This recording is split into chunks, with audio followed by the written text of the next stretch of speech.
친권자 변경은 친권자의 학대 등 사유가 있는 경우에 청구할 수 있고 자녀의 복리를 최우선 기준으로 한다.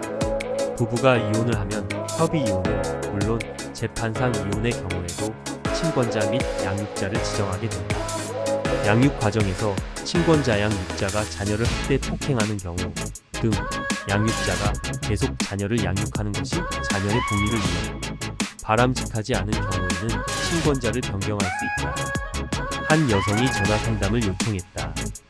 이야기를 들어보니 매우 딱한 사정이 있었다. 다음은 본인이 실제 진행한 사건의 내용이다.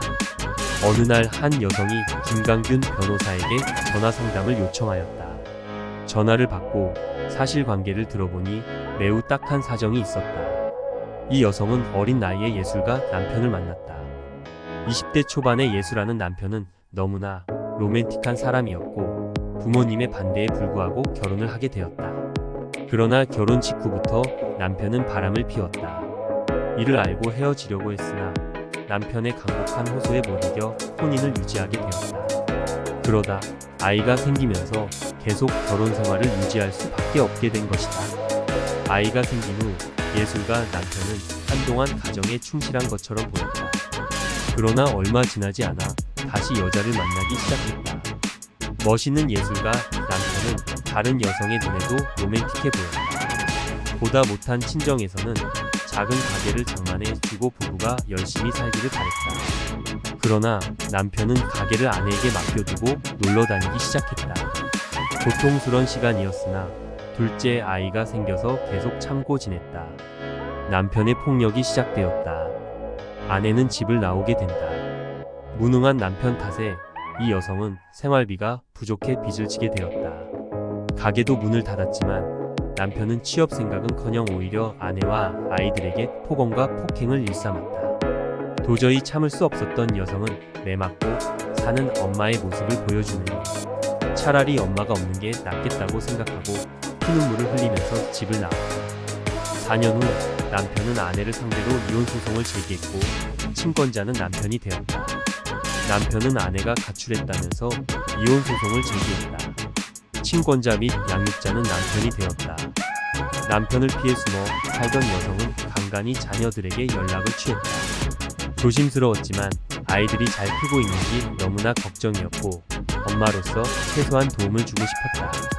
그런데 여성이 집을 나온 후에도 남편은 계속하여 아이들에게 폭력을 행사하고 있었다.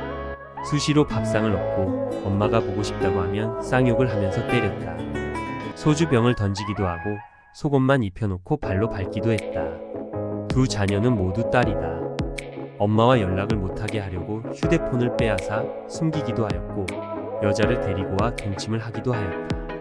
이러한 사정으로 도저히 참을 수 없었던 여성은 김강균 변호사 사무실로 상담을 왔다.